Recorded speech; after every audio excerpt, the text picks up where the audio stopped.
Hi, everybody. It's Susan again, and this time I'm here to talk about Neptune, which is stationing retrograde on the 2nd of July. I'm doing this video a bit late. It's the 1st of July here, and I've been quite busy visiting family, so it was difficult to find the time to really focus in on this. And focus is the word because I've got Neptune on my Mercury and trining my ascendant and so many other aspects in my chart. I think there's literally nothing in my chart that is not aspected at the moment. So let's just try and get through this video. I can't guarantee anything that comes out of my mouth at this point, and nor should you with Neptune retrograding on my Mercury. Back into my daimon as it is the part of spirit. So we'll see what comes of all that. I want to point out first the chart that we have here and how it describes this event and this moment. You think of the event chart as a kind of a birth chart for this retrograde. And then we're going to look sign by sign. And I'd like to also share my thoughts on what Neptune retrograde actually means. And when we have a retrograde planet in the natal chart, because I often get this question, you can think in terms of how it's affecting you personally and how you're somehow called to change very profoundly from the inside out, so that the outer world will come closer in alignment with what the planet represents for you. But a lot of the retrograde action also refers back to a childhood that may or may not have been easy, clear, so there may have been obstacles in the family. It really depends on the planet and of course, the house that the planet is in and the aspects to that planet. But retrogradation in a natal chart usually suggests that there's something that was not straightforward around the time of the birth. And therefore, as we go through life, there can be challenges that come up with reference to the same energy.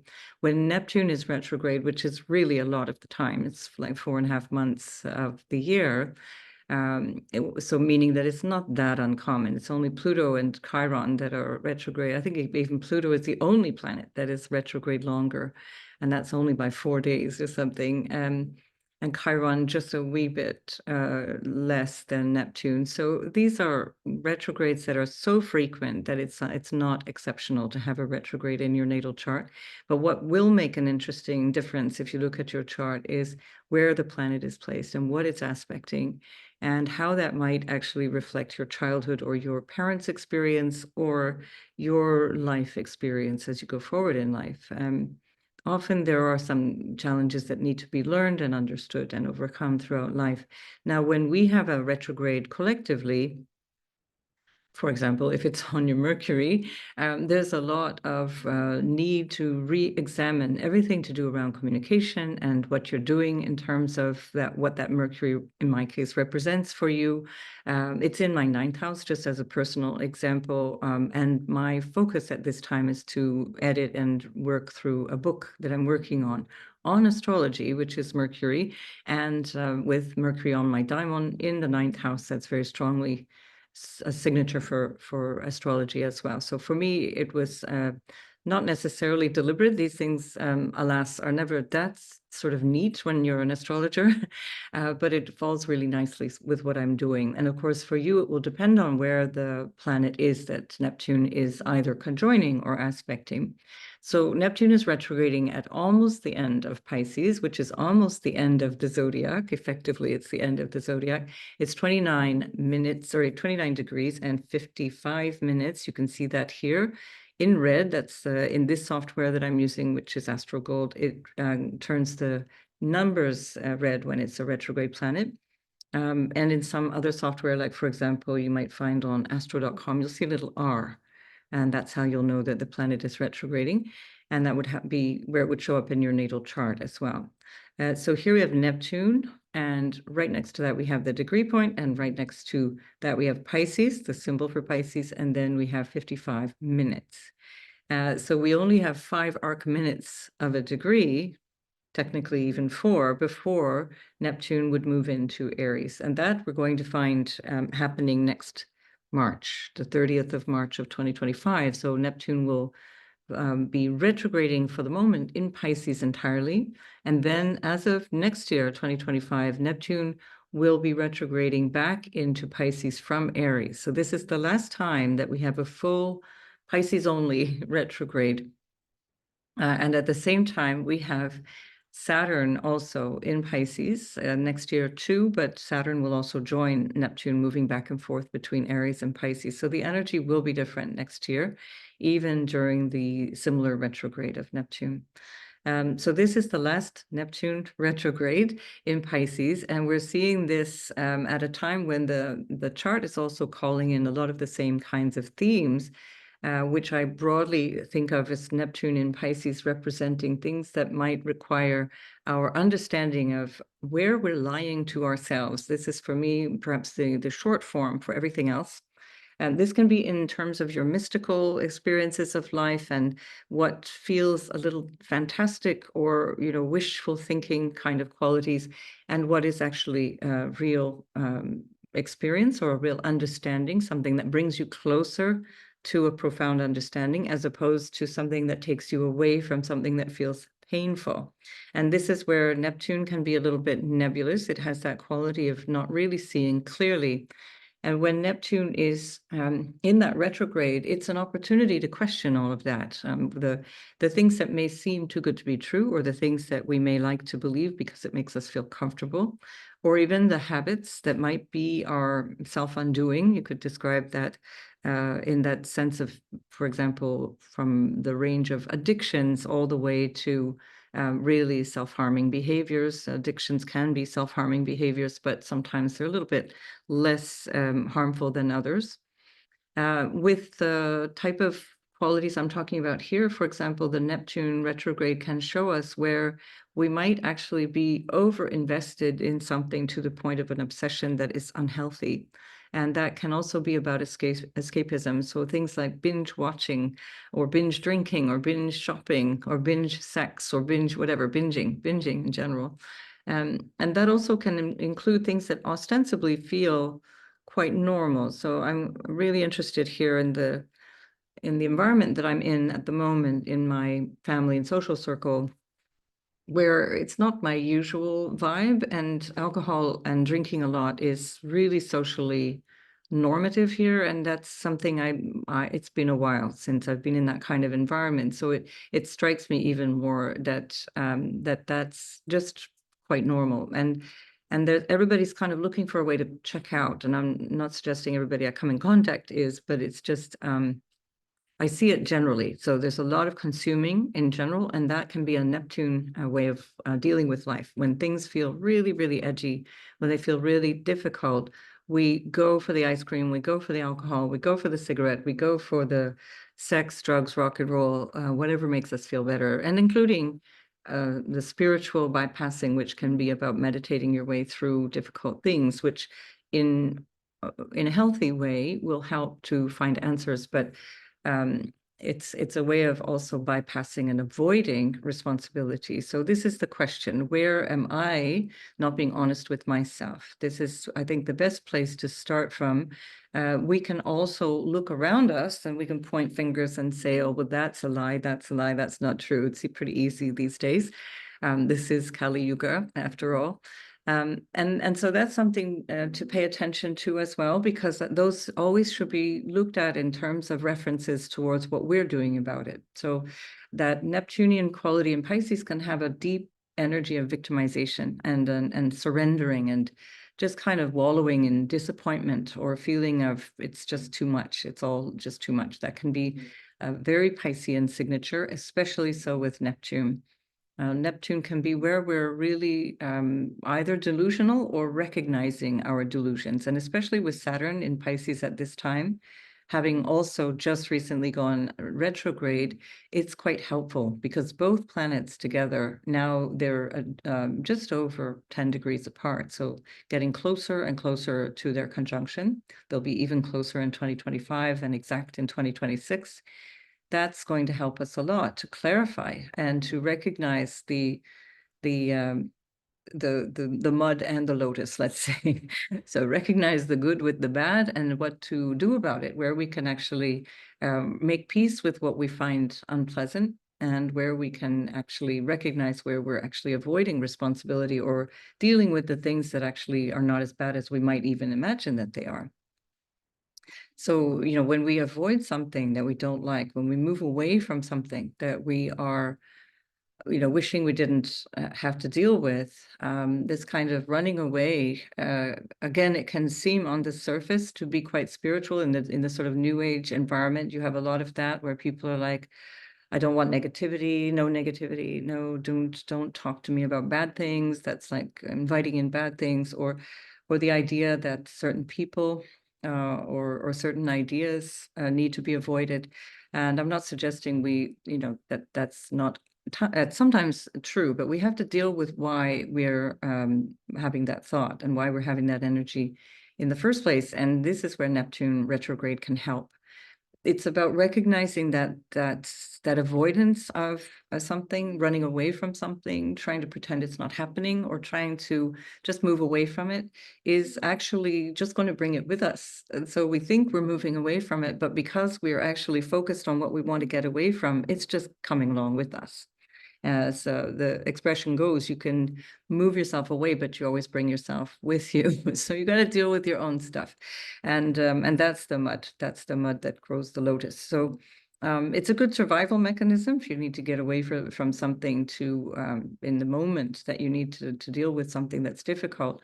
But it's not a good life practice because it's not a good sort of solid basis for making plans for your future or decision making in general, because that will always include the energy of what you're avoiding, and then it becomes muddled. And this is the Neptunian quality of muddled thinking. So Neptune can also be highly creative, and that creativity can be very artistic. It can be very poetic, very musical. It's always related to all of those things, everything that is a little bit imaginal, like image making of all kinds, whether it be through technology or through a paintbrush, which I guess is a form of technology, or through words like poetry or the singing voice or something like that. So all of that is also a very beautiful expression of Neptune. And Neptune in Pisces finds a lot of grace and harmony in doing that. But at this particular time in our experience, we also want to be aware of how we're fitting into the world around us and how the world around us is impacting us. And so especially right now, we do have a lot of news input and information input that we're not really sure how to handle. We've come to a place where we've been trained to have difficulty knowing what is true and what is not true. And this might be, I strongly suspect it is part of the plan of trying to create a certain amount of chaos and certain doubt, planting seeds of doubt, so that nobody really trusts anything. And this is another Neptunian quality, which is trusting what we see, trusting what might be real or not real, trusting one's imagination or one's spiritual intuition. And I always take the tack that the outer planets in general tend to be malefic. So I don't give them the sort of more new agey, positive spin on things that you might hear elsewhere, because they, first and foremost, they cause trouble in our lives and they cause a little bit of havoc. And most often people find Pluto more challenging, but we have to also recognize how challenging Neptune and Uranus can be as well. And until we really go deeper into the energy of them, and really that means going inside, going towards your mind and the awareness of what the mind is concocting and what the mind is interpreting based on what's going on, then the more we will be able to actually get the juicy bits or the best bits of the transformation that the planets can bring. So Neptune is absolutely not to be taken lightly, because it really is a planet that can cause quite a lot of disruption. And some people are really happy to live comfortably in their delusions and not really take anything, well, let's say, take responsibility for what's going on in their lives. But that would be a shame, because it means that you're wasting an opportunity to grow. You're wasting this kind of evolutionary opportunity to come home to yourself, because there's always this kind of easy fantasy or this easy sense of reassurance. So again, it can be very creative and it can be very reassuring at times to go into these places of fantasy or indulgence of some sort, but it won't be a lasting modus operandi for change. one of the things that we do see in this natal chart that's really strongly indicating that the need for change is in so many domains is that the nodal axis from Aries to Libra is in a very tight square to the sun. And I find this really telling because the sun itself is actually ruled by a Venus-ruled moon. Venus herself is in a lovely conjunction with the sun in Cancer. And Venus is in a trine to Saturn. And Saturn, of course, is in the conjunction with Neptune. Venus is also the exalted ruler of Pisces. So Venus is interesting to always consider Venus in her relationship with Pisces, as well as, of course, Jupiter, which is the ruler. Jupiter, interestingly, of all, is not really playing a role here. It is in a trine to the south node and a sextile to the north node. Those are not really powerful aspects. And so Jupiter is kind of hanging out. And Jupiter is not really sure because there's so many options. Jupiter in Gemini has lots of options.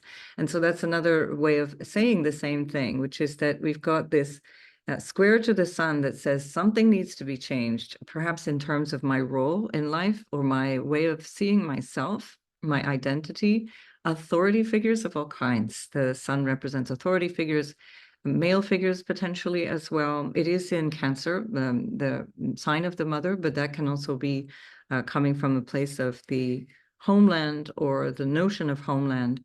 And then that, of course, is all coming into this dynamic of Mercury in Cancer, which is trining Neptune very, very powerfully within 5 arc minutes of a trine. And that's a really strong energy of trine. And the next thing that will happen to that Mercury is that it will perfect the opposition with Pluto. So this is a really highly aspected chart that's telling this very interesting story about what is true and what is not true. What do we need in terms of our own inner work, in terms of our own awareness of our identity? And what do we need to, let's say, think about or talk about or take action on? When we have this is already in opposition, of course, Mercury is already opposing Pluto within about 1.5 degrees. That's a very strong opposition, but it's an out of sign opposition, and it will become stronger when Mercury moves into Leo. And so it's kind of like saying, and remember, this is a bit like a natal chart. So of course, as things are moving around, these things evolve. But if we see it as a snapshot of this moment, we're trying to take the lessons of what this retrograde might imply for us. And this really is about trying to rethink things from this perspective of Neptune, which needs to analyze, let's say, or recover some of what it may have deluded itself with, or deluded others with, or been disappointed with, or been somehow disillusioned with over these last 12 years that Neptune has been in the sign of Pisces. Now that's even 13 years, because we could go back to March of 2011 when Neptune first went in to Pisces. So this is a long, slow transit. And this is perhaps an opportunity, just like we have with Saturn, to reflect on what's going on in our lives since 2011, in this case. With Pluto, for example, we also looked with the full moon in Capricorn at what the last 16 years involved. And of course, that Neptune in Pisces has been a big chunk of that time. In fact, the vast majority of the time, Neptune has been in Pisces. And it's held pretty much to the sextile that it's been holding for a century already with Pluto. And I see that signature of Neptune-Pluto all the way through the different signs as this big signature that we're certainly seeing very strongly right now, of where we are propagandized and where the use of information and deception and literally mass delusion in the form of whether it be Hollywood or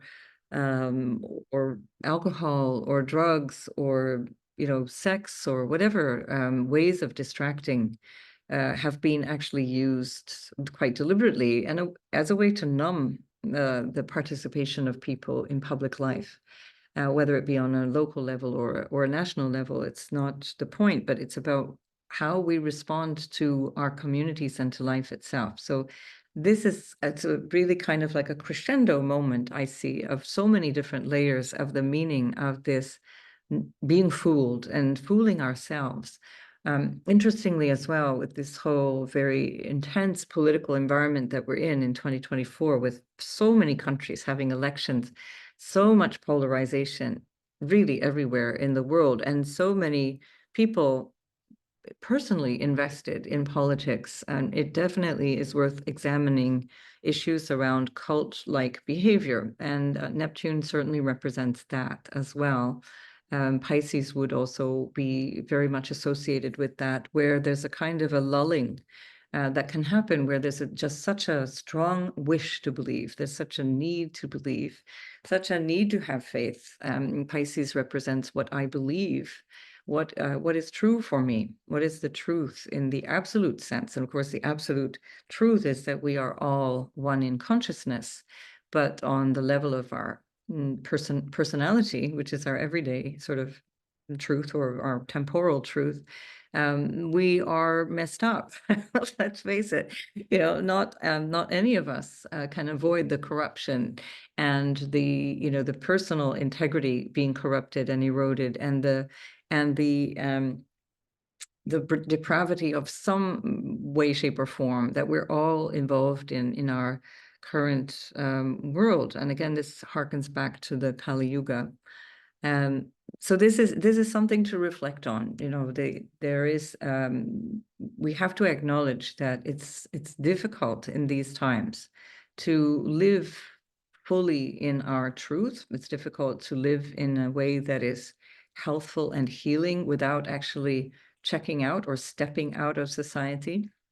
And yet at the same time, we are always under the impact of society. That's part of our collective experience, our collective karma, and we can't avoid that. And so what we need to do is keep focusing on what we're bringing energetically into the collective. I do think this is where Pluto plays a major role, but it will also fragment us in the process. So just keep checking, where we are red-pilled, blue-pilled, black-pilled, whatever. Are we overly pessimistic and blaming everything but ourselves? Are we overly optimistic and seeing only these pie-in-the-sky ideas without actually being able to manifest something in a practical, real way in the world around us? Somewhere in between, we need to find our place. So this is also where we find then the moon in a sextile to Neptune, and the moon happens to be with Uranus. So again, we're looking at a quality of the mind, because the moon always represents the mind. It represents our heart and mind and the memory. The moon can also represent the physical body. So this we could also extrapolate into how our health is overall, but certainly this can be about our mind and mental health, or the quality of our thinking. And especially because both the moon and Uranus are also in a sextile to Mercury, we need to actually think about our thinking. As I like to repeat again and again, as my teacher Thich Nhat Hanh would say, are you sure?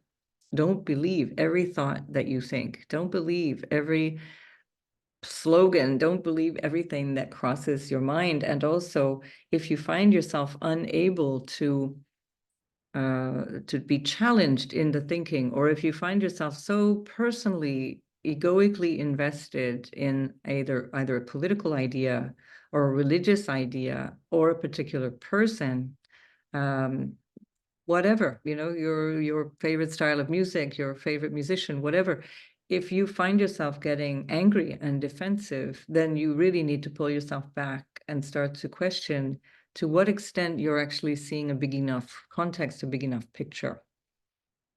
Always when I was growing up, it was always good practice. We had to practice in school, debating both sides of an argument. We had to be able to defend, and that's Jupiter, by the way, in Gemini.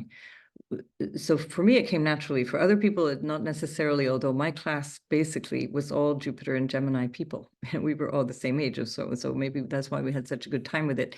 But the energy of a genuine open mind is to be able to say, I see your point. I get it. I understand what you're trying to get at here.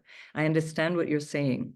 I may not agree with it. I may not want the same outcome as you, but I genuinely understand why you're holding that thought. And if we can't even go to that place, and if we only go to that place of, I hate this person, or I hate that leader, or that person is so despicable, I won't hear a word out of their mouth, then we have to stop and check our delusions. And we have to turn ourselves around and start to recognize that we are actually behaving in such a way as to become part of the problem. This is a vitally important thing because we have been so heavily propagandized. We've been propagandized to hate certain leaders. We've been propagandized to hate certain cultures, certain countries. People who couldn't even identify where the country is on a map are very sure that they hate these people, hate the country, hate everything it stands for, although they wouldn't be able to enumerate what it stands for either. And so these are really important questions for our times, not just for today, when Neptune is stationing retrograde and moving retrograde along with Saturn in Pisces, which is saying have better boundaries, become more clear who you are, where you stand with all of this. What is helping in that sense is that we also have a Saturn in a sextile to Mars. And so Mars is moving into the sextile with Saturn in the same way that Venus is moving into her trine with Saturn. That Venus trining Saturn is giving us a quality of something durable, some way of relating that we can actually work with in the long run. And the Mars in a sextile to both Venus and Saturn is giving us a quality of drive, ambition, and desire to do something about it. Now, Mars is not in great dignity here. Dignities matter a lot. One day when I finally sort out this book and I start teaching, I'm going to spend a lot of time trying to get people to understand how important it is to understand how a planet operates when it's not really in its happy place, because it will never give us the same quality. And it helps you to read a natal chart really clearly, because that's telling you something about what is frustrating or what is not operating at its peak, let's say, or in the best possible way. So we have a couple of things here with the Mars in Taurus, which can be stubborn. And when we're in this energy with Saturn, there can be a kind of a bullheadedness, the Taurian bullheadedness that says, no, no, no, come on.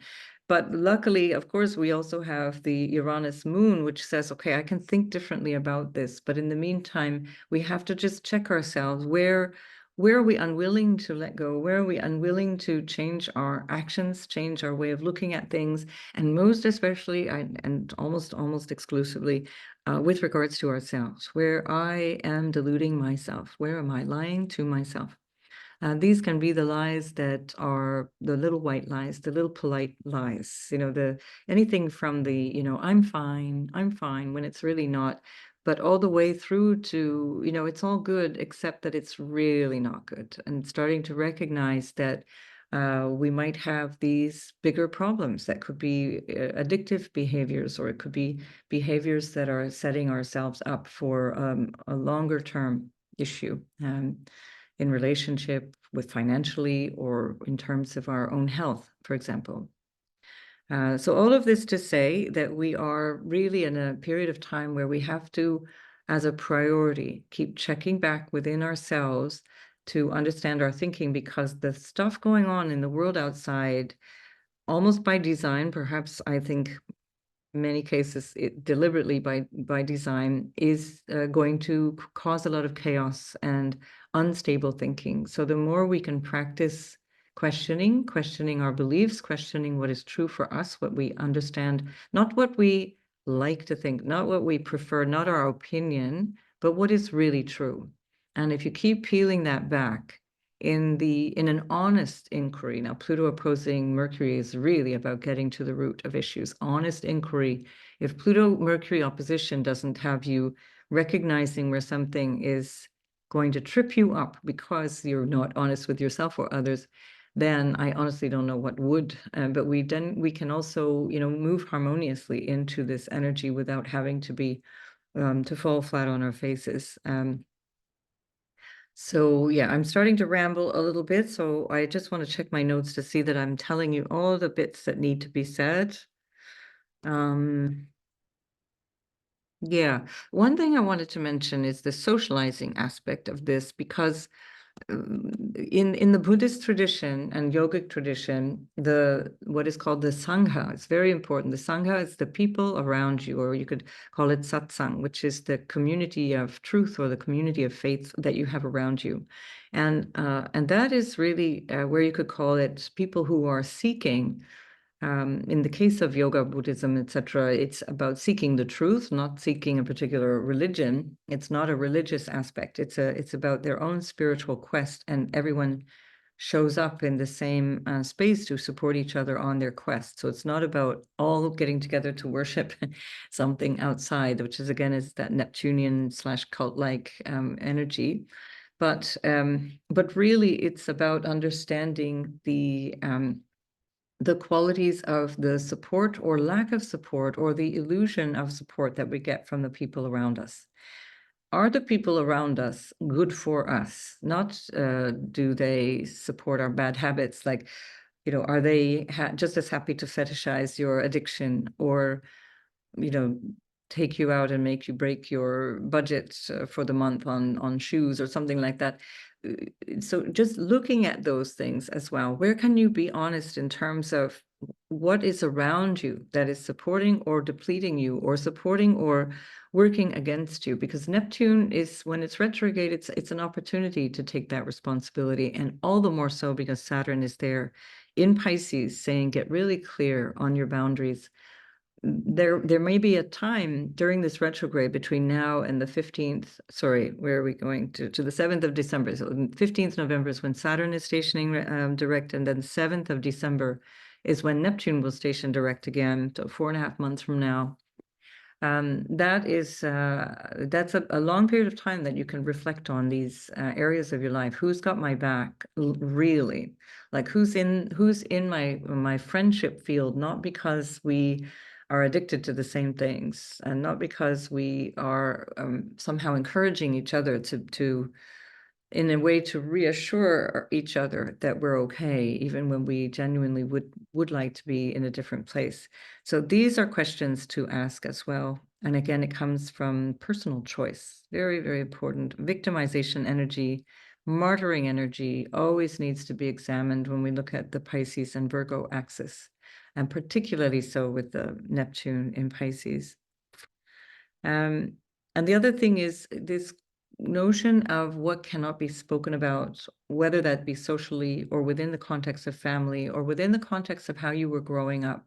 I often, in my clientele, I see people frequently who grow up with so much that is not spoken about in the family, these family secrets, the elephant in the room, as psychologists like to call that. So can we actually address the elephant in the room? And can we say the thing that is difficult to say? And it's difficult in the sense that it's hard to say because it might be pointing out to a truth that is painful, but at the same time, it needs to be said. Now, I didn't place that here. Perhaps I'll pull it up just for now, where we want to see Aries. Let's come back and find Aries here. And why not, we'll throw in Black Moon Lilith as well. So we have Aries here alongside Chiron. And Chiron and Aries together in Aries have been kind of chasing each other for the last year or so. And certainly this is a big feature of this moment where we have the understanding of where we're seeing hypocrisy and we need to deal with it. And that's a similar quality to that elephant in the room aspect of things that you're not supposed to talk about, the secrets of things. Don't go there. Don't discuss somebody's drug habit or alcoholism or affairs or whatever the thing is. And it's very, very destructive. It destroys the confidence of a child. It erodes the fabric of a relationship or a family. It erodes the social fabric. The idea that certain things, this is again kind of in line with gaslighting, the things that we are seeing with our eyes, and yet we're told something completely different. And this, for a child growing up, is extremely destabilizing. And I'm often having to dig into stuff like this with people when I work with them one-on-one, where we look at how the childhood pattern has set the person up for an expectation of not being able to trust, not being able to really see clearly, and that self-deception actually stays for a very long time because it's part of the training. It's the training that says, don't make the family look bad, just shut up and ignore. Or in this case, it could be, don't make the political party look bad, just shut up and ignore, or the government or the country or whatever the worship thing, the object of worship is, you know. So these are big questions. They're not easy questions, and life is not easy. And so that Neptune is giving us an opportunity. Again, every year we get this opportunity to check in and just see where are we on the scale of being truthful with ourselves, being sincere. Where do we deceive ourselves? Where do we deceive others? And is that deception now the thing that really will be the difference between finding stability and happiness and not? So this is the question posed by the sun squaring the nodes. This is the question posed by all of the other aspects here that we see so beautifully prominently at the time that Neptune is stationing retrograde. And I see this as an opportunity to get real clarity around something that might really need to be turned around when the sun is squaring the nodes, and especially if you have your sun or any major planets around this degree of, it could be Cancer or Capricorn, because it would be showing up in the same way. Let's say anywhere from 9, no, let's go with 8, right through till 14, 15 degrees of the cardinal signs. This will be a very important aspect for you. Because there will be a tension that requires a major shift in your perspective at this particular time. We'll talk about that again when we talk about the Cancer new moon, which is coming up on the 5th of July, and that's at 14 degrees of Cancer. So that's broadly squaring the nodes, and so pulling in this same kind of energy. It's a kind of a package deal. These last couple of weeks and the next couple of weeks carry a very similar vibe. But the changes are coming in different, like a staccato kind of a new emphasis. Every few days we get something a little bit new. Have I covered it all? I think I've said what I wanted to say to you in general. I have a quote from the wonderful Alan Watts, especially with regards to Neptune retrograde. Now, given that the man himself was pretty much an alcoholic, it's quite rich coming from him. But hey, there's some wisdom, and this is what I want you to take note. Even if you don't like the person, or even if the person has their frailty, their flaws, they will still be able to impart immense wisdom. And certainly Alan Watts had nothing but wisdom to share for everyone else. Now, he said, in terms of taking psychedelics and mind-altering drugs of all kinds, you know, when you get the message, hang up the phone. And this is this other aspect of Neptune, which is really important, which is that we can, again, start to create a story around what we're doing. And especially if we give it a nice socially accepted story, like my wine collection is all about having these exotic wines and not because I'm actually an alcoholic and can't stop drinking. Or the ayahuasca ceremonies that I am endlessly doing are really taking me to a new spiritual place, and not because I'm unable to actually be with the reality of my life. You know, do these things in such a way that you recognize where you can walk away from it and it has no power over you.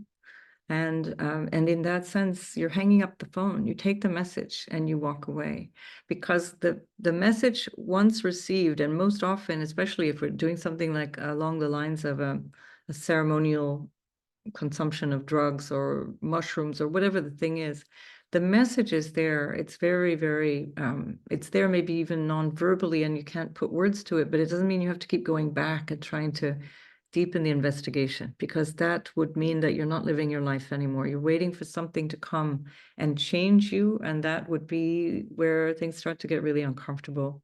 You're no longer in control of the day-to-day smaller choices that we do have a certain amount of control over. One day we'll talk about free choice and free will, because it's not what we think it is. Unfortunately, a lot of times that people think we have a lot of free will, we just don't. And that actually could be another thing that Neptune can help us see at this time. Let me invite you to do that, as Neptune is moving along with Saturn is to really understand that what we think is free will is actually a limited range of choice that we were born into, and it appears to be choice, but actually we're not even really choosing what we get to choose. So we get to choose within the context of the things that are laid out on the buffet before us. So once we start to practice that and understand that, then we can actually be more at peace with the various aspects of our life. And that avoids that Neptunian disappointment as well, where we have this feeling of being disappointed in life and things should be different. I should be different. Things should be in a different place. I should be feeling better by now. I should be healed by now. I should be enlightened by now. A lot of the times with Neptune, we're in that place of constantly seeking. And this is the Piscean energy that can have one, or it can be Sagittarian energy as well, that can have one questing endlessly without realizing we already are that thing that we're seeking. And we're just, the mind, in fact, is the thing that's dragging us along. And so this is a brilliant opportunity, Neptune in a sextile to the moon, which is conjoining Uranus, new enlightened ways of thinking, new opportunities to change our mind, change our opinions about things, not be so damn stubborn with that Mars, but find the grace in these beautiful, graceful energies, and don't wait for life to happen to you, because too many easy aspects, trines and sextiles and flowing aspects can also make life feel like it's just fine. Everything's fine. It's all fine until the day it's not. And then who do we need to take responsibility? So it always comes back to us. Here we have the sun again squaring the nodes. Find out, who am I? Find out what is the action required of this moment, and how do I want to feel going forward? And am I able to see where I'm my own worst enemy and blocking that? Which comes back to the Chiron. The hypocrisy that we are angry about is a reflection of our own hypocrisy. So keep noticing that every time that there's a finger of blame pointing outwards, you got those three fingers pointing back, and that's just the way life goes. All right, I'm going to leave it at that for now, and let's have a look sign by sign. And just so that my Neptunian Mercury can not get too confused with this, because if I back up this wheel, we are now going to get a Neptune that is direct. So I'm just going to go forward from here. We're going to start with the ascendant in Virgo. Now, Virgo, you have Neptune and Saturn both in your seventh house of relationships. So this is where you might be feeling some level of disappointment, delusion, disillusionment, or a feeling of recognizing something about relationship that you weren't so clear on before. And ideally, this is how you're seeing your role in relationship. This is certainly the message of Saturn over the next year and a half, where Saturn is still in your house of relationship till February. Both Neptune and Saturn will leave your house of relationship in February 2026. So it's kind of an ongoing tale for you. But this is where you might realize, okay, I'm giving away the family jewels here, and I need to hold on to something for myself.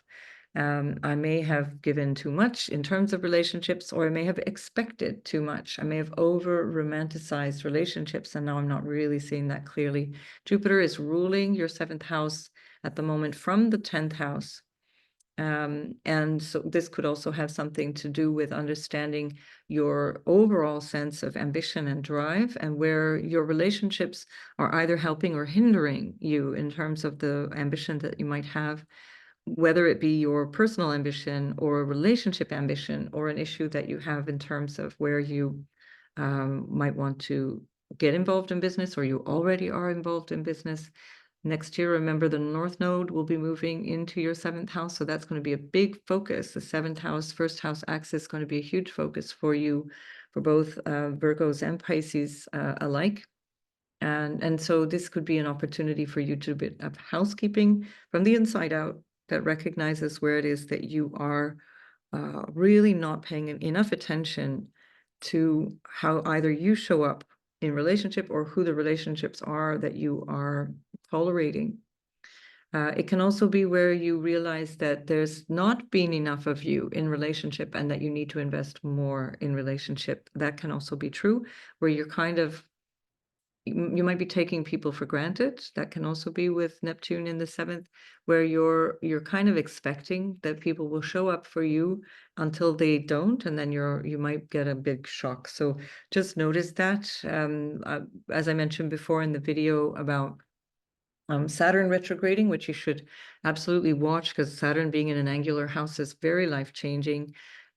We also are finding Pluto moving into your 6th house for the first time, and that will be a major change in your everyday life, and that can affect your health, but at the very least, it's going to affect your everyday life. Now, also in your house of the future, your vision for the future, we have the Sun, Venus, and Mercury at the time of this retrograde. So a lot of what is going on here needs to be pulled out into the future that you're looking for. The Sun is squaring the North Node in your 8th house.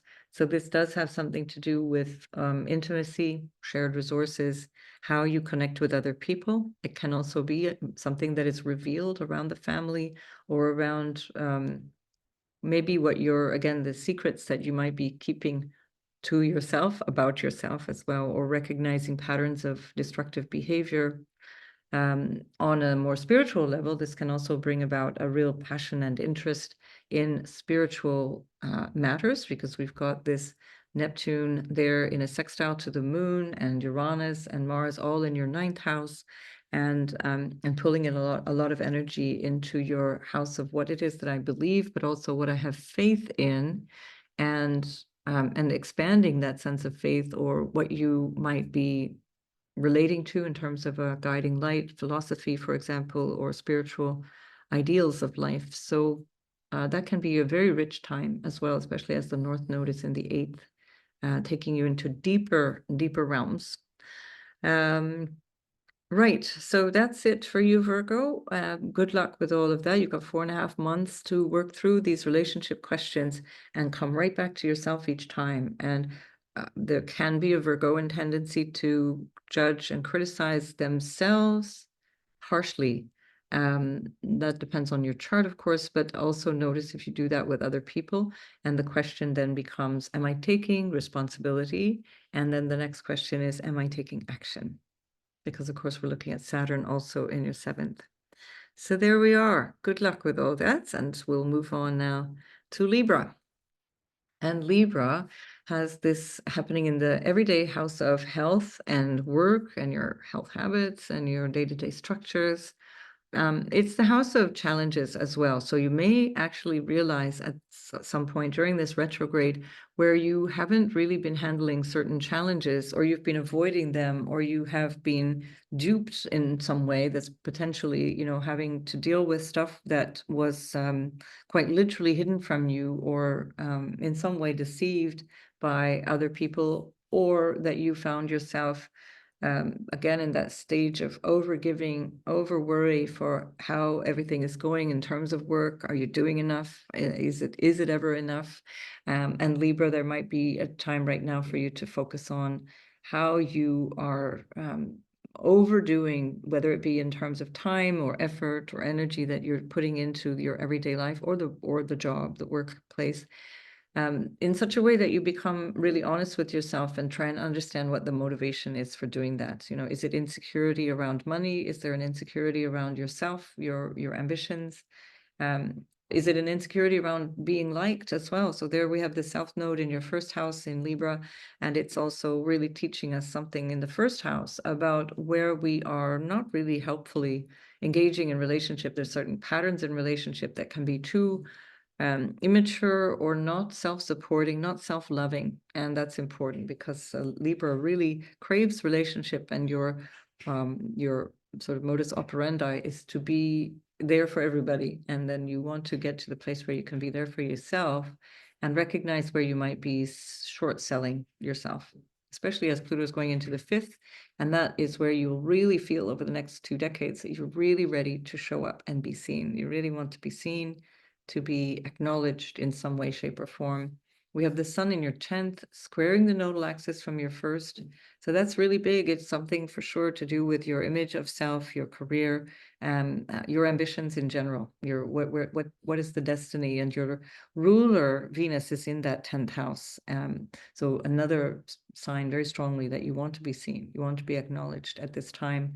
But don't do it through overgiving. That's not how you get acknowledged. That's how you get treated as a doormat. So you want to do it in such a way that you recognize your own value, give what you need to give, and just let others deal with what they need to deal with. There can be some difficulties in terms of shared resources or marriage or intimacy in some way, shape, or form, because Mars is coming up to conjoin Uranus. It's already moving into an orb of conjunction at this time. I'll talk about that more specifically in another video, but that's also in a sextile to Saturn from your 7th and to Venus from the 10th. So there is something here that's pulling in something to do with whether you share money or get a feeling of support, getting support from others or not. Doesn't seem like that's happening because it's Mars after all, and Mars is about separating and not coming together. So Mars is supported by Venus, supported by Saturn, but still needs to deal with this, whatever this tension and conflict is. If it's straight up about a relationship, that can be potentially even a little kinky. But if it's about money and finances and overall intimacy, there can be a bumpy way forward at this time. So again, it comes back to yourself. And where am I deluding myself around the work? Do I hate my job and I really need to leave my job? Is there something I need to do differently? So again, these will depend on your natal placements, but make the most of that, Libra. I will see you in the next video. Scorpio, this is happening in your 5th house, which is a lovely place in many ways, about creativity, which is fantastic for expressing creativity. It's about children. It's about all aspects of your love life, romance, and so on. It's a mixed bag there with Saturn and Neptune, because Neptune can be very romantic. It can also have you overgiving. And so it's quite interesting now. If there is some question here around relationships, which makes me wonder because you've got your ruler in the 7th house. So this might be about intimate relationships. Jupiter is in your 8th. If there is something there, this is a time where you realize I'm maybe giving too much. I'm not actually doing, it's not really being reciprocated, or what I'm doing is maybe overwhelming. My partner can be overwhelming them by concern around my own trust issues, for example, which is a big issue for the Scorpio-Taurus axis. Issues around security and trust are always big at play, whether it be financial or emotional. But with that Neptune in the 5th, there can be also a tendency to overgive around children or be taken for granted. It's like being kind of taken like a piece of furniture and you're always there. So this could also be with the North Node there in the 6th house, where you realize, no, I need to reestablish some new boundaries, something different happening in my everyday life, in the area of life where I have to confront obstacles and challenges, which, let's face it, you're a Scorpio, so that's kind of built into the DNA. With Saturn in the 5th, it can be a brilliant opportunity, along with Neptune, to do something highly creative as a business. Especially because you've got the Jupiter, you get support in the 8th house for a year. And so getting support, other people's money. And again, that depends on your natal chart and what you're up for, but it's one of the ways that we can interpret this, at least by transits. And so, of course, Pluto is moving into your 4th house, and that is going to change your sense of what makes you feel secure, safe, at home. Where is home? The questions of lineage issues that might come up from ancestral things, understanding family, especially as Jupiter is in the 8th house and we've got the South Node in the 12th at this time. So there seems to be a magnetic attraction to what might have been ancestral or early family stuff or inherited patterns of the family. And then, yeah, with the Saturn and Neptune together, this is a really good opportunity to establish, perhaps redesign or review plans if you have any, or come up with plans to become more independent, work as a freelance or independent person, or work in terms of your own business. that might have a really strong creative edge. So yeah, Saturn rules your third house of commerce, fourth house of home, could be a new home business. Again, I would have to see your natal chart. Sun and Venus is really lovely up in the ninth. Actually, Mercury is there technically at the time. Look at the beginning of this video to see the original chart. Sun and Venus are along with Mercury in your ninth house. Mercury is trining Neptune. So you're having new ideas, you're having a new vision for yourself and purpose, which is really lovely because it can also engage perhaps people from abroad or people of a higher mind as well, big thinkers. You do have that Jupiter ruling the Neptune and Saturn in your fifth, so that also can bring you really good support, even if it's moral support from other people, support from clients, family, spouse, of course. So that's pretty good, actually. It is something to reflect on in terms of your children, in terms of your babies of all kinds, and business projects or creative projects or some new thing that you'd like to get underway. You can really work with this time very easily in terms of setting yourself up the planning stages, so that by the time these planets go direct, you also feel ready that you can start to put things out there. And by the time the North Node moves into your fifth house and the South moves into the 11th house, you can then develop whatever this fifth house project is for you, including potentially a baby. I'd have to see your chart for that. Alrighty, good luck with all of that, Scorpio, and I'll see you in the next video. Sagittarius, this is happening in your house of home and family and what sustains you and the foundation of your life psychologically and what makes you happy. The happiness and how you find happiness is the fourth house. The fifth house is where what you do about it, what brings you the joy and how you express that joy. So we've got the North Node there too. So this is a very big part of your story at the moment. House and home has been a very big part of your story for the last year and a half.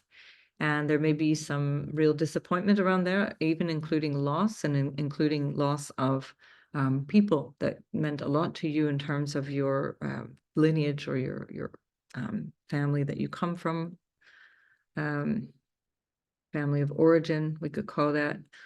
So we do have also this really interesting combination. Remember at the beginning, when I did the original chart, Mercury was still in Cancer. So it was just on the verge of moving into Leo. But let's consider Mercury is in Cancer with Venus and the Sun all in your 8th house.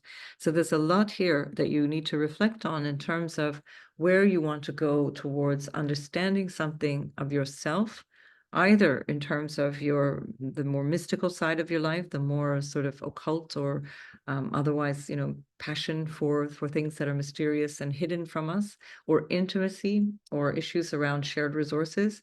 It can be also issues around secrets and things that are not really clear.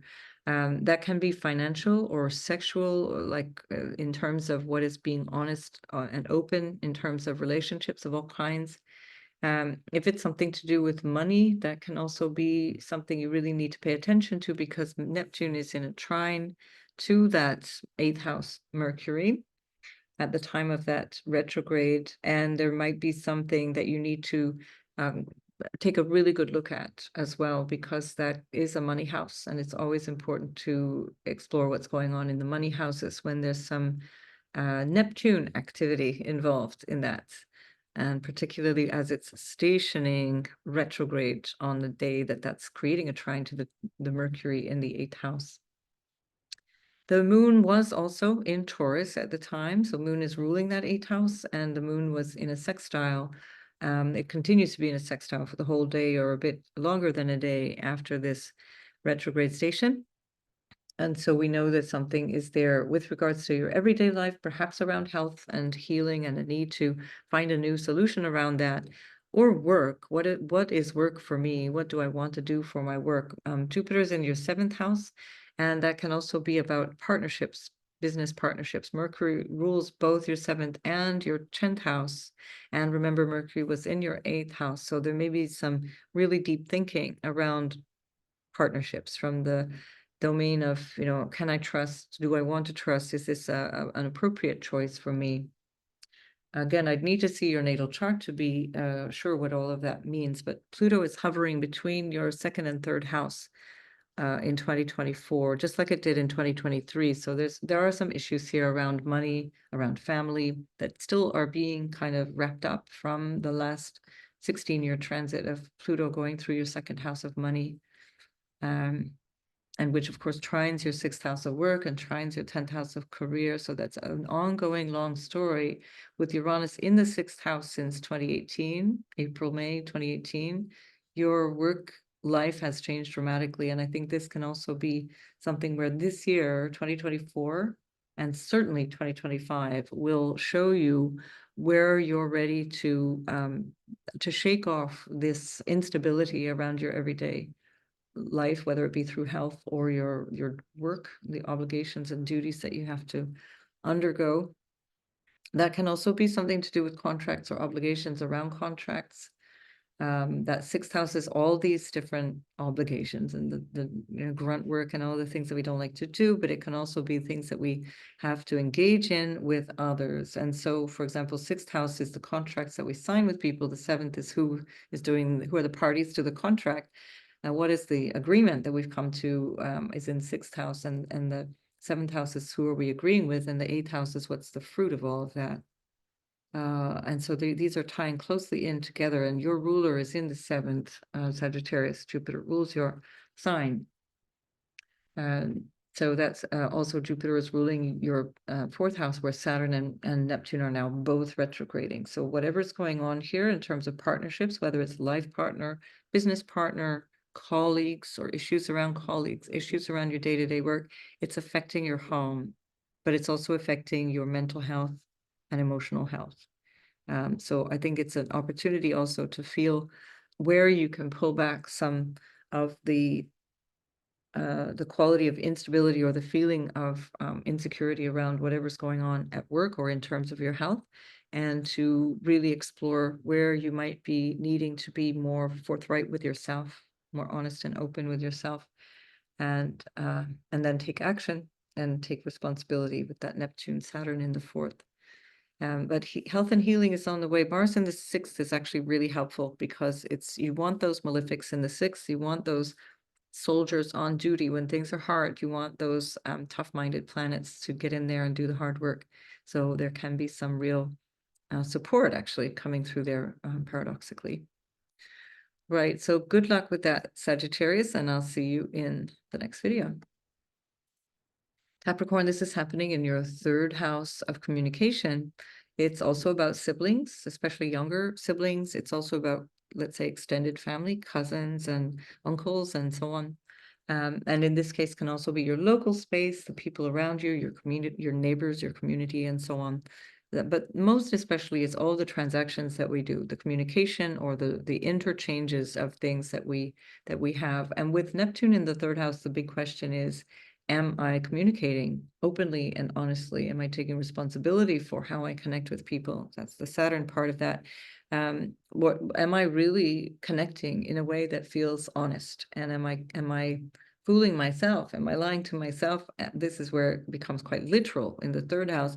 Am I lying to myself, or am I lying to others? And is that lie just one of those little social lies, like I'm fine, don't worry? Or is it really something that I need to start to pay attention to? So that's, of course, something that you know in your heart of hearts. You already know the answer. We always know the answer to all of these things.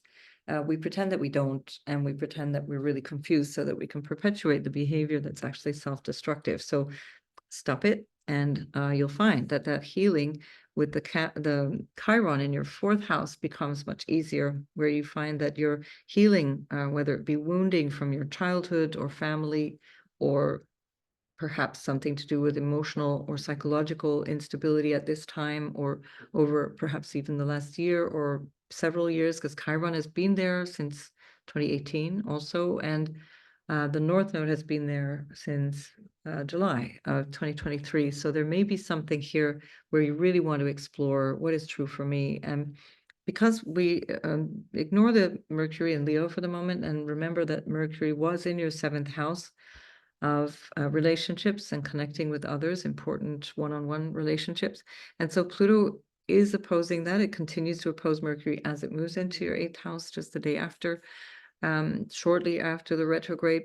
But the opposition from Pluto in your house of values, your house of family, your house of money and resources, wealth, and so on, in opposition to that Mercury in the 7th, let's call it, in the house of relationship, and then later, soon after, in the 8th house of intimacy and secrets and what needs to be said, but is coming from a deeper place. This is the get real moment. This is really very strongly about being honest, being open, being sincere with yourself, and most especially with those around you, and to be able to come to that place where you're courageously looking at the inner workings of things, the sort of how the sausage is made, as it were, and that comes along with Saturn. With Mars rather, and Uranus in your 5th house. So there's a new drive to communicate, to express yourself in a new way, to be seen in a new way, but also that can connect to your children. So there can be issues that need to be sorted with your children. That might be what the big story is about, or it could be around love affairs or love relationships of all kinds, creative relationships. Saturn is also your ruler, your ascendant ruler from the 3rd house, which is also a very creative house. It's reflecting that energy of how you might expand into your own talents and gifts, how you might expand into your own goals and your ambitions for yourself. Because as we look at the North Node now in the 4th house, we see that the 10th house of ambitions and goals has been changed since last July. There's something new coming in here for Capricorn, not so interested anymore in whatever that was for you, which is the end of a 19-year cycle in terms of the nodes, 18 and a half, 19 years. Yeah, so this is it. It's about integrity. It's about recognizing where you realize that there can be an issue that is undermining your well-being. Now, this is the 3rd house is one of the Dosthana houses. The 6th, 8th, and 12th are Dosthana houses that are where we're not really. It's some things can go really wrong or become very difficult until we realize their spiritual importance and grow in that way. 3rd house is a Dosthana house because it's the house of consumption, and it's wanting more, and it's having these drives and these goals that are just like endless. And if that is the case, especially since your ruler is there right now and Neptune is there, it's been there since 2011, it can be just this endless quest for more and more and more. Pluto will be changing that relationship to money and your values and so on over 20 years. And at the moment, this time between 2024 and early 2026 is really focusing on, getting real around those things. The need to consume, is that an avoidance tactic? Is it about feeling better in the moment? Is there an addiction involved? And that is why the 3rd house in the Indian way of looking at it is actually a house of that prevents us from going where we really need to go, in a higher sense of this more spiritual sense of the truth of who we are, not in terms of the earthly ambitions of where we want to go socially. Right, Capricorn, I think this could be a very interesting time to really look deep at integrity and issues around being honest with yourself, honest with others, and you'll find that you actually feel huge relief from doing that, because the payoff will be there when both Saturn and Neptune move into your 4th house and reestablish a foundation for your life and what makes you happy and feel secure for the next few years after 2025. Good. So best wishes with all that. And now we move on to Aquarius. And this is, of course, for Aquarius, it's your 2nd house of your income, the wealth and accumulated wealth that you might have, your savings. It also involves your family. The 2nd house is everything that supports you. And here we have Neptune retrograding in the 2nd with Saturn that just recently retrograded as well. So there's a lot of focus on all of those things.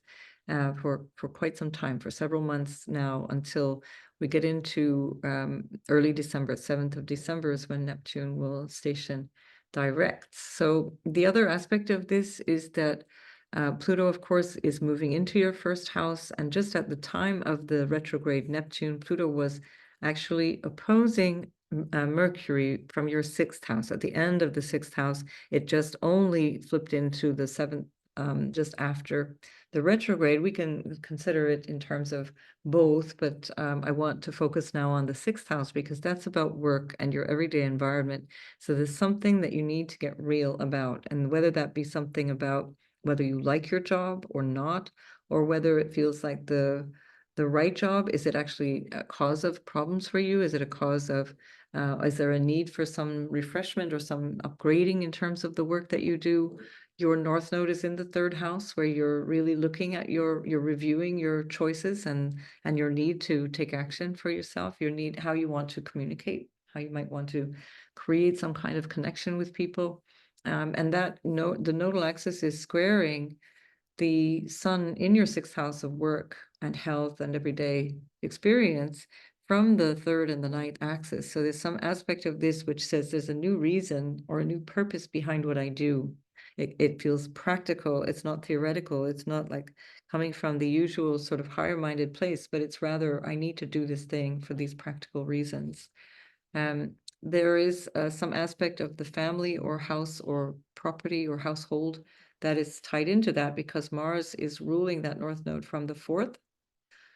We also, at the time of the retrograde of Neptune, had the moon alongside Uranus in the 4th house, along with Mars. So there was, at this time, a lot of action around home and family, lineage, the roots of your chart, and that includes what foundation, or what feels like a foundation.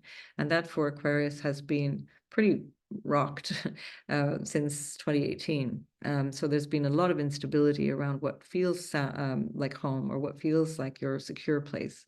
And this is, it's very much part of the action, let's say, of this Neptune retrograding.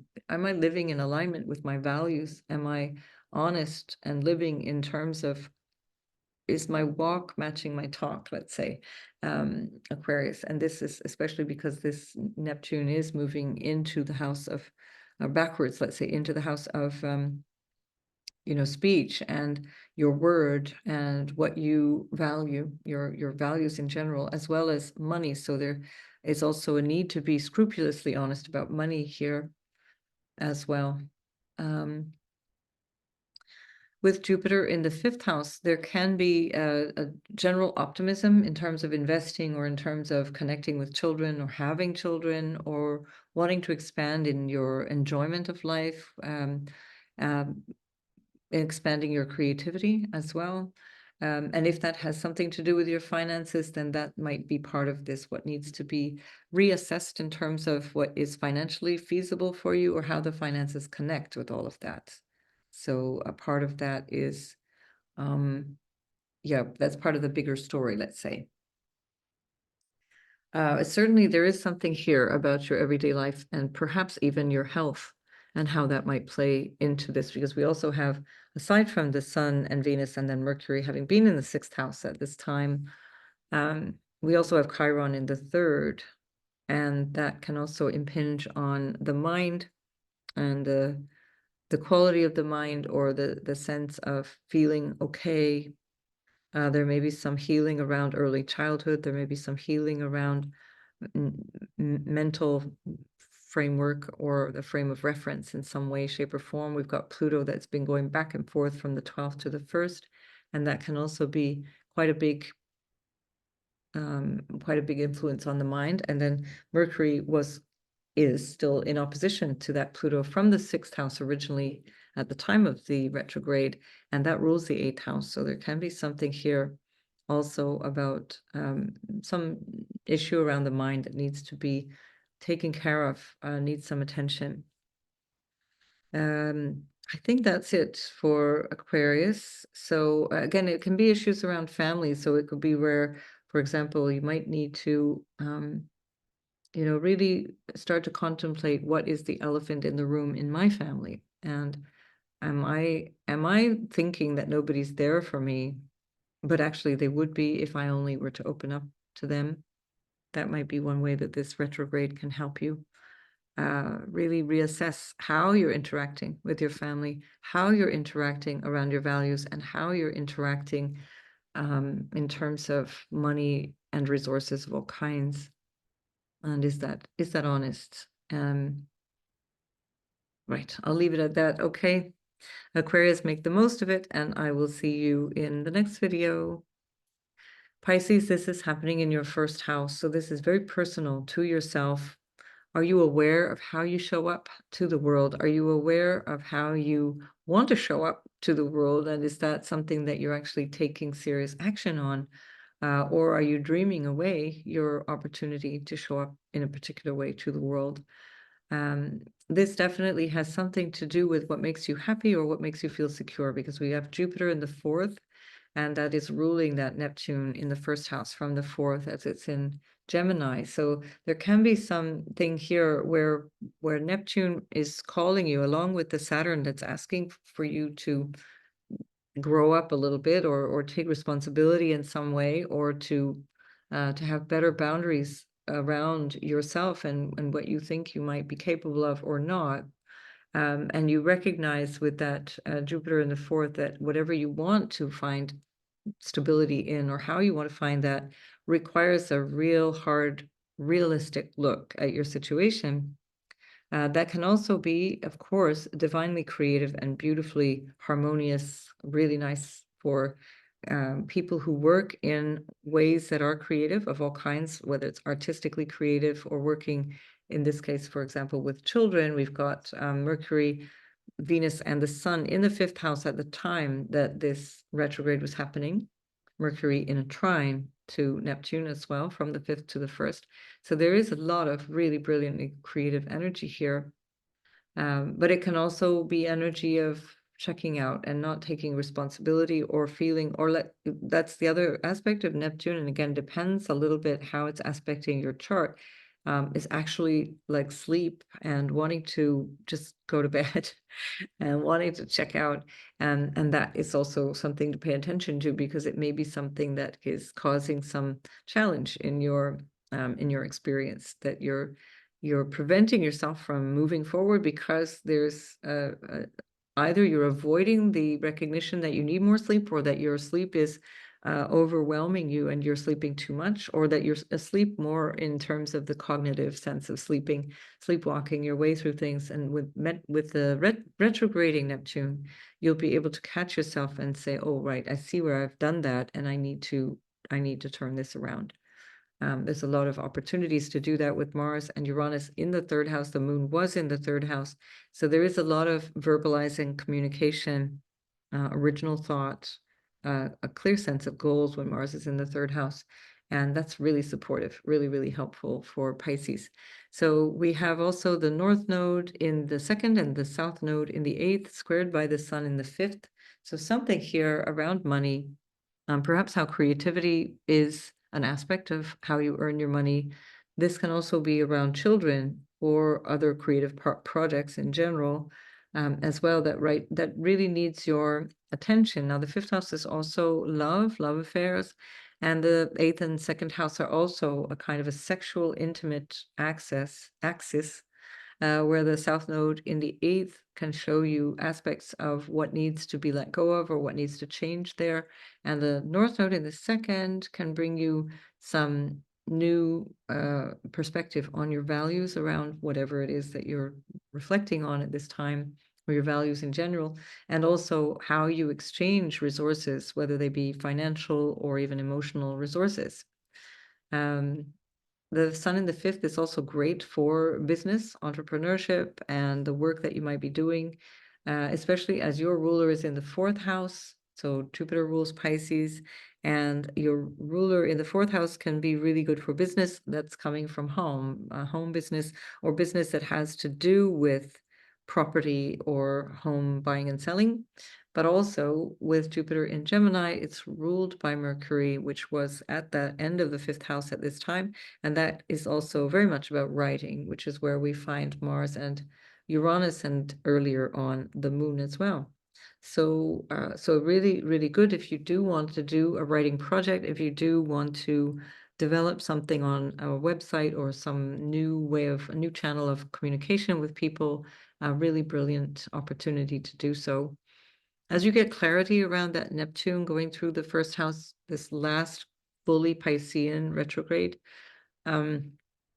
It can also help you with the clarity around the Pluto that's going in the 12th, because Pluto going into the 12th is going to excavate an awful lot about your unconscious mind, about ancestral patterns, as well as ancestors themselves, and also things that might come from non-physical realms. And so Neptune in the first is an opportunity for you to really start to separate out what is helpful and unhelpful in terms of your relationship to any of that you might actually be blocking some of these potentials for accessing this information, or you might be actually fantasizing about it and not really getting what you think you're getting out of it, so that it remains in a kind of a realm of fantasizing and dreaming as opposed to a genuine openness. And with Neptune in the first house, you're kind of a sitting duck and kind of open to be targeted as a soft spot, which anyway Pisces tends to be. And so that's still a warning, let's say, a warning for 2024, 2025, and into just the beginning of 2026, very strongly for Pisces. Just keep in mind that you, again, sometimes have a tendency to give away the farm and not really see who you're dealing with. And that's all the more powerful when Neptune is in the first. Again, a very potentially spiritualizing influence. But being spiritual doesn't mean not using your intellect. It doesn't mean not using discernment. It means that your mind has been broadened so that you are using more, you're accessing more of the awareness that is already there. It doesn't mean you're switching off the everyday mind. All right, I think that's good enough for Pisces. And I wish you all the best. I will see you in the next video. For Aries, this is happening in your 12th house. So this is an inherently spiritual placement, but it also can connect you to foreign lands because Jupiter rules both your 12th as well as your 9th houses. Jupiter is in the 3rd house of travel at this time. Your ruler, Mars, is in your 2nd house of money and family, whatever supports you as well. So there may be something here about long distance travel or studying abroad or going to meet people abroad that might have something to do with earnings, that you need to go away to earn more money, or you need to go away and visit family or deal with family issues, for example. This Neptune retrograde in your 12th is 4.5 months, so it's not like it's just happening now. It's a process that's going to be undertaken, but I'm looking at this from the ingress chart. So from the, not ingress chart, rather the event chart. So we're looking at this moment in time, and this moment in time has a lot to do with home and family. And we want to put Mercury back in the 4th house where it was at the exact moment of the retrograde, in a very, very strong trine to Neptune. So there's something going on here that can be about home and family or property in some way, shape, or form.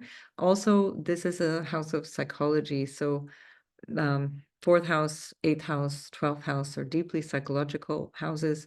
We can move deeper into the understanding of our motivations, our human nature, also getting closer towards our spiritual connection. The more we understand the different elements of the spirit through our psychology, we understand what might be blocking our access to our spiritual nature, which is inherent. It's not something we need to create, and it certainly has no persona. So there's nothing that we like or dislike about the spirit. It's just there. It's who we are. This could be a brilliant opportunity if you are working towards that understanding of yourself.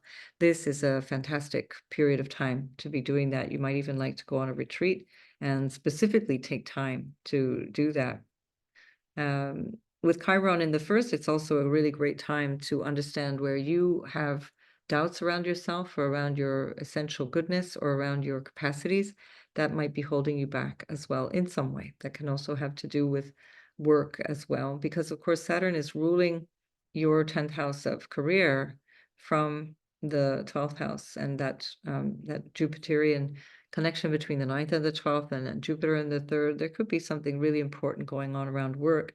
Now you want to understand where you might be shortchanging yourself, perhaps around work, around things that you need to pay attention to, whether it be about finances or about your degree of ambition. The North Node in the 1st house puts a lot of effort and attention on our needs, what we need as individuals, how that might affect relationships, but of course, in your case, also by square, how that would affect your career and how that would affect your home life. And the sun, which by exaltation is the ruler of Aries, is in the fourth house. And so that that is in a square to that north node. So there's something here around family and what you need from family, what makes you secure, that also has to do with career, because the sun is another karaka for career. Right. So I do think this is a potential. There's something here that's quite big in terms of what you need to reflect on around work environment or around your ambitions and goals, because Saturn and Neptune move into your first house as of next year already, 2025, and then permanently for a very long time from February 2026. So this is a preparation to kind of clear out the cobwebs of everything behind the eyes and understand that aspect of yourself. Understand where you're lying to yourself. 12th house is also the house of what is kind of vague and not very honest and a little bit sneaky. That again depends on your natal chart. It's not like everybody's automatically like that, but just to say that this could be part of that. If that's the case, you will want to be taking responsibility in the utmost integrity to avoid any kinds of blowback, because there can be potentially some real issues, because Pluto itself will be moving back into the 10th house of reputation, September, October, and November. And that would be when you would get the blowback. So, all right, there you are. Enough nagging, Aries. You're not going to listen to my advice anyway. You're an Aries. And there you are. So go ahead, do what you wanted to do anyway. I just had to say what I had to say. Much love to you, Aries, and make the best of this excavation of your deeper awareness of self. Taurus, this is happening in your 11th house of the vision for the future and your social groups, and potentially also gains from the thing that you do, your career or the employment or whatever your social status is, that can bring you some gains. Now, certainly that's potential here because we've got Pluto moving into the 10th house in the early stages of Aquarius, and that's a long-term influence that usually has a really big impact in the early phases of that. Neptune retrograding in the 11th can have you realize where you are disappointed in friends or disappointed in your dreams. You might feel like, oh, I never got to do the thing.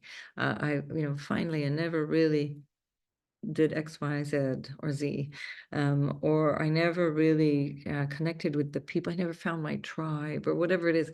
And that Neptune Saturn right now is giving you an opportunity to find your tribe. It needs to be refreshed. It needs to be a different version of a tribe, because it just can't be the same old, same old. This is one of the challenges of having fixed signs on the ascendant, which is that you tolerate things enduring in a way that really is not very helpful. And here with Saturn and Neptune in the house of friendships, you will definitely have to be saying goodbye to some friendships, in some ways potentially quite permanently. In other ways, it's just like, it doesn't really fit, and we're not doing lunch on Thursdays anymore. And you just kind of quietly move along. And so this is anyway very helpful for you, because we're also finding your ascendant ruler, Taurus, in the third house. So Venus in the third house, along with Mercury and the Sun at the time of that retrograding Neptune. And the Sun itself in the third house is in a square to the north node in your 12th and the south node in your 6th. So there's something here that's pulling your attention, your sense of your short-term goals and your desire for communication and connection, perhaps also connecting to your neighbors, your neighborhood, into that third house where you want to be more present. So there's part of this story that says, I need to show up more. That might be where the Neptune retrograde is showing you that, all this time you've been wishing you woulda, coulda, shoulda had more friends or done more things or had bigger dreams. And you realize now with the Sun there in the third house, it's like, yeah, I should have been doing more. Should have been taking action. So that's where you can really use these next 3 or 4 months, 4.5 months even, and start to recognize where you need to speak up more, where you need to show up more, where you need to make more choices. Third house is all about choosing, about your willpower, about the goals, short-term goals that you have, and how you connect with people. And find yourself in that. Speak up a little bit more. Jupiter in the second house can help you with that because it brings you a little self-confidence, brings you a bigger sense of value or abundance in general. Abundance doesn't necessarily mean money. It means a sense of realizing what's available to you in the house of support. And so that's a very beautiful signature right now for Taurus. Right. So yeah, we'll leave it at that, Taurus. It's a good time to be dreaming big, but also taking action based on the dreams that you want.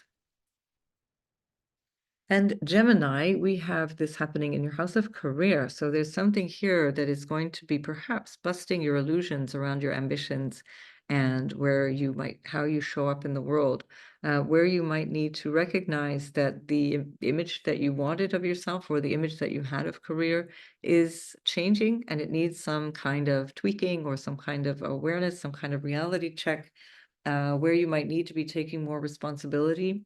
You realize perhaps that you hadn't taken enough responsibility or that you were actually in the wrong place, and now you're recognizing it's not about that anymore. I don't want this anymore. The North Node will be moving into your 10th house. Currently, it's in the 11th house of your wishes and dreams for the future, and the people who support you and how you connect with bigger groups and sort of, let's say, networks that support ideas or beliefs and this kind of thing. And that North Node is squaring the sun in your second house. So something to do with your values and money, perhaps income and your wealth in general, and also especially given that it's Cancer, particularly in the second house that also represents family.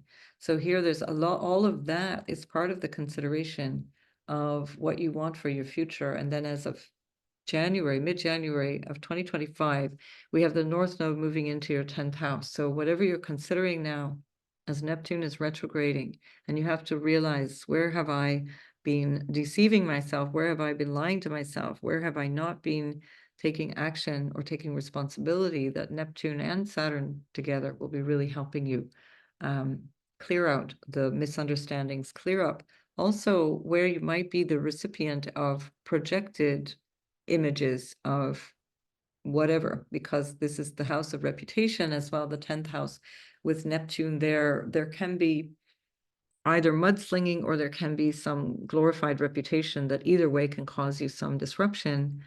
In the yogic way of looking at that, fame and fortune and infamy are equally worthless because neither of them last, and also neither of them are who we really are. So whichever end of that spectrum you are, just let it go and recognize that this is something that is not anyway part of your reality. But at the same time, with Saturn there, take responsibility for whatever mess you may have made or for the situation that you might have found yourself in or put yourself in, that you might want to change, and then that allows you to get out of that. Jupiter, which is ruling your 10th, is in your first house. You are personally taking responsibility for whatever's going on in terms of your sense of ambition or your social status or your reputation and your ambitions and this kind of thing. That also affects your relationships because Jupiter rules your 7th house. So if this is about a marriage status, then that's another, again, a question of integrity around your commitment to marriage in the 10th house. And, just between you and me, Gemini, you don't have such a great reputation around relationships, partly because you have Pisces on the 10th and you have Sagittarius on the 7th. You're a bit of a go-getter, Gemini, all that mutability. And that might have got you in a bit of trouble right now. So this is a good chance to reflect on those things, because we're also seeing that the moon back at the hour that Neptune was stationing retrograde, the moon was with Uranus and Mars in your 12th house. So if you're up to shenanigans, you'll need to take responsibility. Saturn will not let you off the hook there. And you're with the Neptune retrograding, secrets can be revealed. This is another meaning of retrograde Neptune, where secrets can be revealed. Just saying. So Yeah, there's so many potentials here. I don't know your chart, and I just have to say that because it's one of the ways that this can show up, not to impinge on your fine reputation, Gemini. Right, so here we are. I'm going to move along and see what's up for Cancer, and I'll see you in the next video. Cancer, this is happening in the 9th house of what we might have believed, or what our philosophy is, what our guiding light is. The 9th house is this sense of higher achievement, or it can also connect us to teachers, teaching of all kinds, the bigger vision for life, our sense of purpose, what we are here for, what we believe ourselves to be here for. And when Neptune retrogrades in the 9th house, we are questioning all of that. Things are changing dramatically in this period of time, and there might be a need to reevaluate the sense of what is my purpose here, and am I sure that it's still that thing that I thought it was? And especially if you go back to March 2011, the very first time that Neptune went into your 9th house, then have a look back over these last 13-ish years and notice what has transformed in your life, and see where you've come this far in terms of what you are believing, what you have faith in, and what you find is an important aspect of where you feel you are needed in this lifetime, or what you should be feeling is important to you. Especially so because Jupiter is in the 12th house, ruling the 9th at this time. So there's a lot of mystical and unconscious psychological stuff going on behind the scenes. Pluto is going into the 8th house, so also digging up all kinds of hidden things, fears, unconscious patterns, family patterns, recognizing all of these things and trying to bring it to the surface. Neptune in the 9th house can at times disappoint you in leaders of all kinds, or in spiritual leaders or spiritual teachings of all kinds, have you feeling that you need to really revise that sense of what you put your faith in, or who you might put your faith in. And so this is part of the journey. It's about an opportunity to step back and question. The moon was along with Uranus in your 11th house, and so was Mars in the 11th house at the time of that retrograde station of Neptune. And so the moon, although it seems to be now with Jupiter, which is where it's headed, but on the retrograde on the 2nd, it was with Uranus. And so that is in a sextile to Neptune, and it was sextiling Mercury, which was along with Venus and the Sun in your 1st house of self. All of that to say that there's a new insight, a new idea around your vision for the future. Also the tribe, you might describe it, or the people around you, who you want in your experience, how you want to show up, maybe also how you earn a living in terms of the gains that you have from the thing that you do, because Mars is ruling the 10th from the 11th at this point, and that itself is ruled by Venus, and then we have Venus ruled by the moon, which was back in Venus's home. They were in a mutual reception at the time of this retrograde, so, or the station at least. And so we do have a lot of activity that pulls you into this whole picture of what do I want for the future? What do I believe? What is important? What is real for me? Also issues around foreigners and foreign lands and faraway places.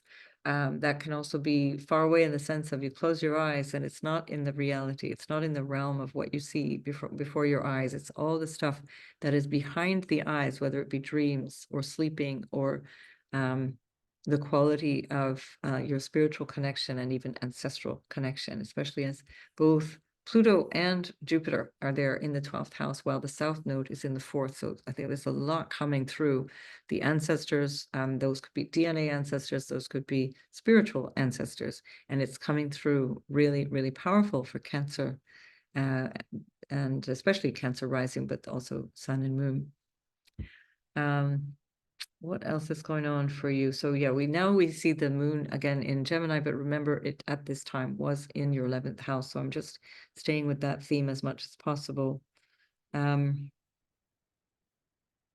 think that's it, Cancer. I think that's pretty much it. Oh, you do have Mercury that was from the 1st house to the 8th. in an opposition, and that is where you can really pull in that theme of the, am I lying to myself, or am I being honest? Am I aware and able to identify certain things? And then with the Mercury opposite Pluto, it's, can I speak about that? Can I put words to that? Can I identify that on behalf of myself and how I feel? Because Mercury was in Cancer, along with Venus, along with the Sun. It's all about the feeling and expressing that feeling. So there is something really quite big, and this kind of extends to the rest of the year, where that Pluto is going back and forth between the 7th and 8th. That can also pull in, the quality of your relationships and how that feels, while the Pluto is desiring this deeper wisdom, deeper awareness, deeper knowledge of what is secretive or hidden behind the scenes. Mercury opposite Pluto is like, no BS. We're getting straight to the truth. We have to speak it. We have to know it. And then, of course, the nodal axis, North Node in the 10th, squaring the Sun in the first house. It's really on the Cancer energy to understand what is my direction right now, and how I am taking action, and what I want, my awareness, myself, who I am. All of that is going to have a consequence on my sense of ambition and drive, and how I show up in the world. My reputation potentially as well. Remembering that the Sun is exalted in both the 10th house and in Aries, and so that's really pulling in the Cancer person. You're gonna be dragged, kicking and screaming out of your shell to do the thing, whatever the thing is that you determine is necessary now. This can also have something to do with home, physically, the place that you live, as Venus, of course, is also there and ruling the South Node, and saying there's something here about family, about the family lineage, or the family whatever, family farm, the family home, the property stuff, the house that I own, or the place that I live. All of that comes together, that is requiring some kind of letting go or revision, or some kind of sense of upgrading or renewal in terms of how you identify where you are in your life at this moment. So that's it, Cancer. I think that's already enough on your plate, so carry on, and I'll see you in the next video. And finally, we have Leo. Leo, Sun, Moon, or Rising, you have this happening in your 8th house, and which is a challenging place. And I've already spoken quite a lot about this when we spoke about the Saturn passing through retrograde in your 8th house. So you definitely want to catch up on that video too. The 8th house is a challenging place. There's no getting around it. It is about where there's something that needs to be learned about what is unknown, perhaps to you, but certainly was unknown around the family or the family situation. And you are, perhaps as you go through life, learning more and more about what you've inherited from your family. That can include also how you get support, or how you connect with people intimately through the 8th house. This depends on your chart, obviously, and most especially depends where your Sun is. Because you are represented by the Sun at this particular moment. The Sun is in the 12th house. Mercury, Venus, and the Sun were all in your 12th house at the time that Neptune station retrograde in your 8th. So there is something here that's profoundly psychological or spiritual, mystical, and that can connect you to your ancestors. It can connect you to past events, past moments in time. Faraway lands, of course, as well, because we're also looking at the North Node in the 9th house, and the North Node is squaring the Sun from the 12th. And that Sun is not only in the place of its joy in the 9th house, but it's also exalted in Aries. So if we take it from the point of view of these transits, there's something important going on for you in terms of what you have faith in, or what you believe, or what your driving desire is in terms of your purpose, your life purpose. And I think what can be very helpful is if you look for that, what is the thing I'm lying to myself about that could actually be blocking me from accessing what I understand my role is in this lifetime, or what my higher purpose is in this lifetime. Remembering that Uranus is changing your reputation, or it's changing your career, or changing your vocation, or how you're showing up in the world. And that's since April, May of 2018. It continues for another 1.5 years, so it's not quite done.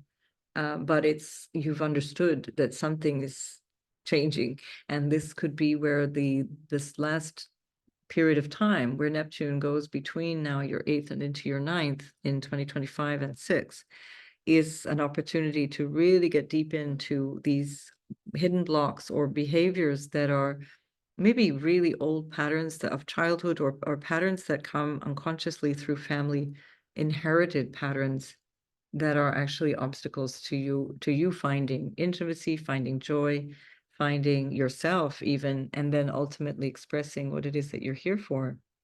And it's very important for a Leo to be yourself and to express what you're here for. It's very much part of your journey, to show up just as yourself. Not that it's not about being famous. This is often what people with strong Leo interpret. It's like, I don't want to be seen. I don't want to be out there on the stage or whatever, but it's about being noticed in your own self, in your own skin, being seen and being acknowledged, being honored and behaving with dignity. And the 12th house, 8th house, when there is a lack of dignity, or there's some kind of deception or some kind of behavior that is untrustworthy or not dignified, you will suffer for it, not just by reputation, but you will suffer because part of the Leo quality is integrity.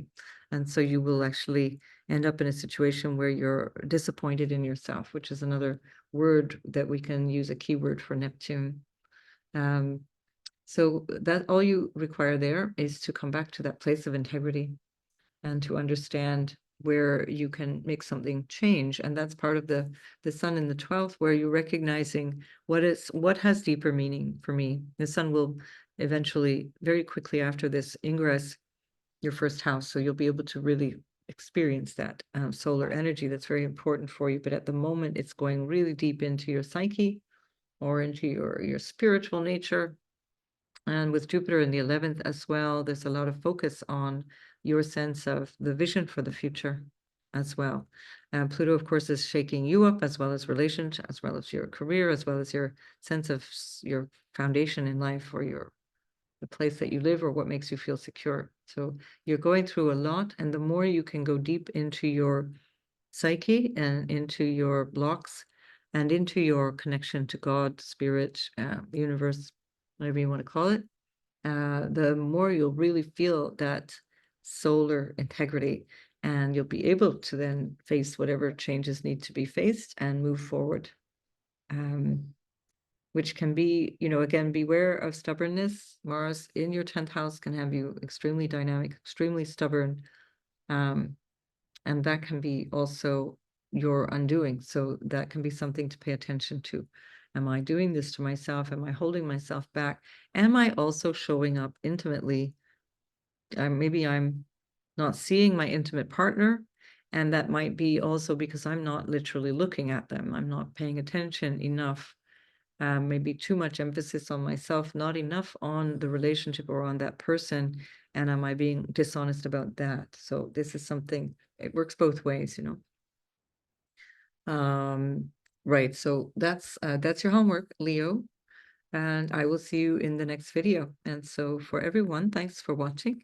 And I will see you for the new moon in Cancer coming up very soon after this. Right. Bye for now.